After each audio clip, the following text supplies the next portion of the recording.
this is my review of My Hero Academia.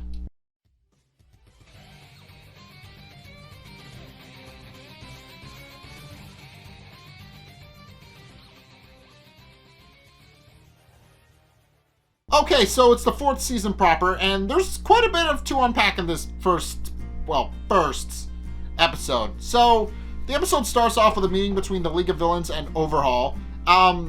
So it's established in this episode that Overhaul is actually a Yakuza and is in charge of a criminal organization known as the Shiei Hakazai, an organization whose motives are currently unknown to us, but needless to say, it's explained in this episode that in the world of My Hero Academia, because superheroes kind of came to power, the idea of a criminal organization and the Yakuza kind of fell out of power due to the fact that so many of them had to disband due to the now omnipresent presence of superheroes. So they weren't able to operate in secret anymore. They had problems with a couple of runs with heroes, and almost all of them had to wind up disbanding. So basically, Overhaul is kind of a bit of a celebrity in the fact that he was able to manage to keep his Yakuza held together. So his criminals. So yeah, but the main reason Overhaul is there isn't so much to join the League of Villains, but in fact to see what kind of people All For One chose to be his successor. Pointing out that it was a bit of a shock when All Might and All For One fought together in the flesh, and he was surprised to see All For One there because he believed that All For One had died and was more an urban legend than he was a real person. But when he suddenly showed up, he decided, I want to see what kind of organization he's running. And sure enough, he meets up with says all of this to Shigaraki, who points out that he is in fact the new leader, but upon realizing that Shigaraki doesn't have much of a plan, offers to take the rest of the League of Villains up under himself with him as the new leader.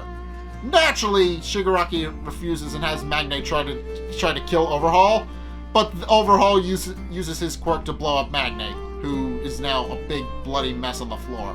At which point, Compress tries to turn him into a little ball, but it doesn't wind up working, and he just winds up losing an arm. At which point, Shigaraki decides to jump in, but one of the Shiei Hakazai jumps in front of him and takes the hit for Overhaul. Yeah. So it's also explained in this episode that Overhaul has a method of erasing a person's quirk, as Mr. Compress tried to use his quirk on him, but then got hit with something and transformed into and lost his arm because of it, because he wasn't able to use his quirk anymore. And also in this short scene, we're also shown that apparently Overhaul has a bit of an allergic reaction to people touching him. It's not explained why, but his skin is shown to just suddenly develop a bunch of lesions along his arm and face, and it's very interesting. He's apparently allergic to people touching him, or at the very least, he develops an allergic reaction because of a psychological reason. I'm not entirely sure the reason, but after realizing that fighting each other will get them nowhere, Overhaul and the rest of the Shiei Hakazai leave, but not before Overhaul gives Shigaraki his number and heads out. Meanwhile, Class 1A is preparing to do their hero work studies, and that picks up is shortly where the other episode left off with Midoriya calling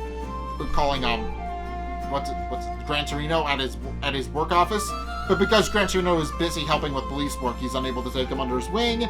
So he tells Midoriya to go talk to All Might about it, and sure enough, he does immediately after his class is over. He goes to All Might, asks All Might to introduce him to Sir Night-Eye, and All Might refuses for a couple of reasons.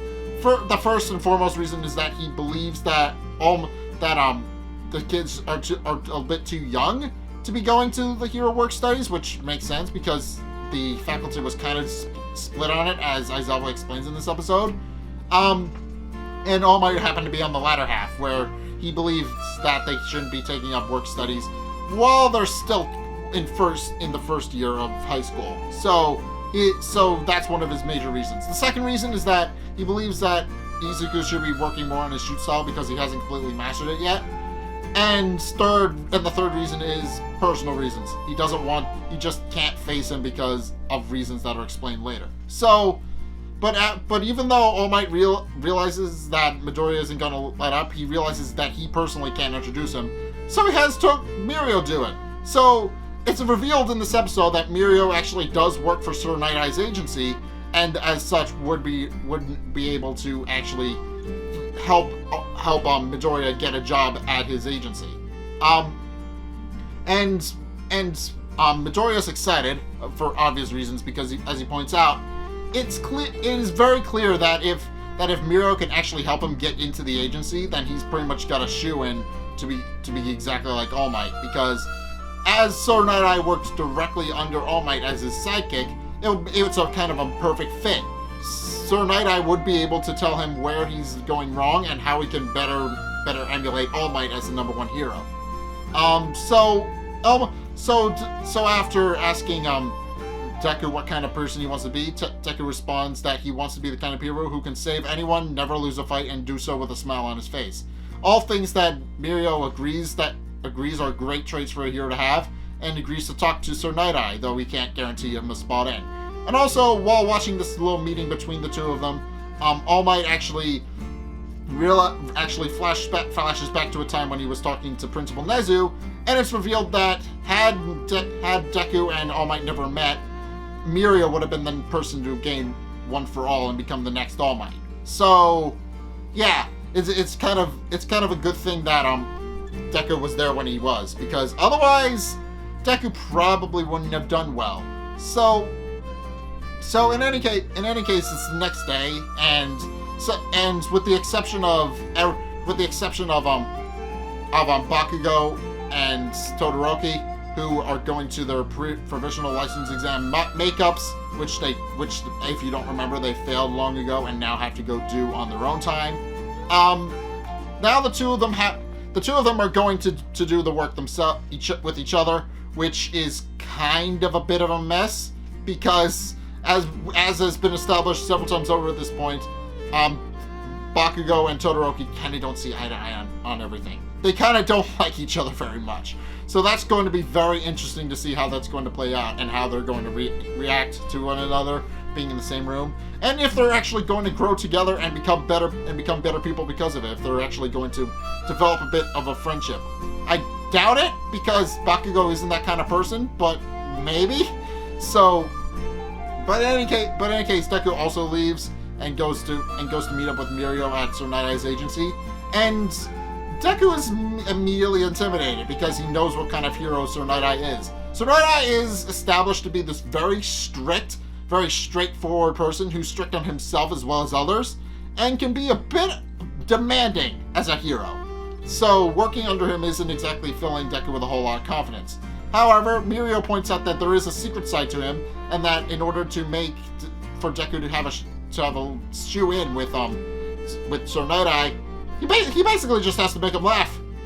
I kid you not. Apparently Sir Night Eye just really, really likes comedy, which is kind of a juxtaposition with his professionalism as a hero. He's this very serious character who loves a good laugh every now and again. And I think that's a great little way to add depth to his character before we even meet him. And sure enough, Deku and Mirio go into Sir Night Eye's office. Sir Night Eye is having a meeting with his sidekick Bubble Girl, who we saw last episode but were never actually properly introduced to. But Bubble Girl doesn't really understand the whole balance between having a jovial attitude and being serious. She doesn't have a very good balance. And sure enough, Sir Night Eye decides to help her out with that, and much to her chagrin. And sure enough, when Deku and Mirio walk in, she's strapped to a machine that tickles her armpits and makes her laugh. So that's kind of one of the weirder things about this episode. So Sir Night Eye apparently is very kinky, I guess would be the correct word. I don't know, but in any case, Deku and Mirio walked in, and Deku realizes he needs to make Sir Night Eye laugh.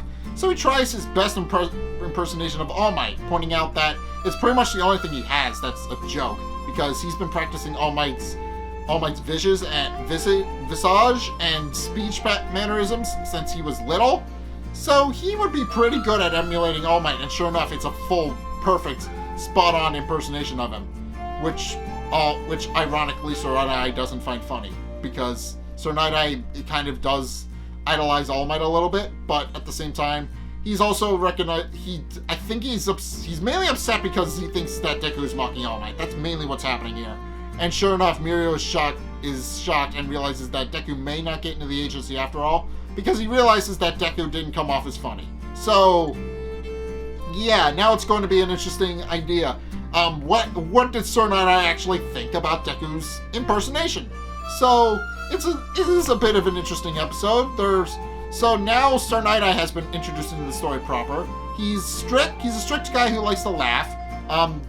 Overhaul and the Shie Hakusai have been introduced in the story, and they clearly have plans for what they want to do, and clearly they want the League of Villains to be a part of it, but it's entirely possible that the League of Villains isn't going to cooperate with them. So, yeah, the episode sets up a lot of things for the 4th season, and this episode is really good at doing that. It establishes that Overhaul and his group are apparently developing something that can temporarily erase quirks.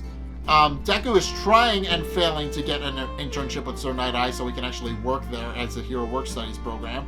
And yeah, that's basically what happened. Deku tried and failed to make Sir Night-Eye laugh, and now his possibility of joining Sir Night-Eye's agency is going out the window. And also, they're investigating Overhaul, so the two plots are kind of connected in that way. But yeah, it is going to be an interesting season, isn't it? If that was the first episode that we saw for the entire season, with the exception of the anime exclusive one, of course, then it's going to be an interesting arc, I think, because Sir Night-Eye is one of those characters who seems like he's going to be an interesting character to work with. He's one of those characters that's like very serious, unless he's trying to make you laugh. In any case, he's very different than what Deku was interpreting, and that could be an interesting angle for them to pursue. So I'm not entirely sure how they're going to pursue that angle, but it's going to be interesting when they do. So, in any case, yeah, that was my review of My Hero Academia. What did you guys think? Let's get a discussion going in the comment section down below, or over on my Discord server, link in the description. Anyway, thank you guys so much for watching. If you enjoyed, be sure to like, comment, and subscribe. Also, be sure to follow me on Facebook and on Twitter in the description below. And also, check out my Patreon in the description below as well if you want to help support the show. It's only a couple bucks a month. It really helps me out. And you guys get access to a bunch of cool perks that I'm by way saying thanks, so be sure to check those out in the description below as well. But, in any case, thank you guys so much for watching, and until next time, I will see you guys in the next video. Peace!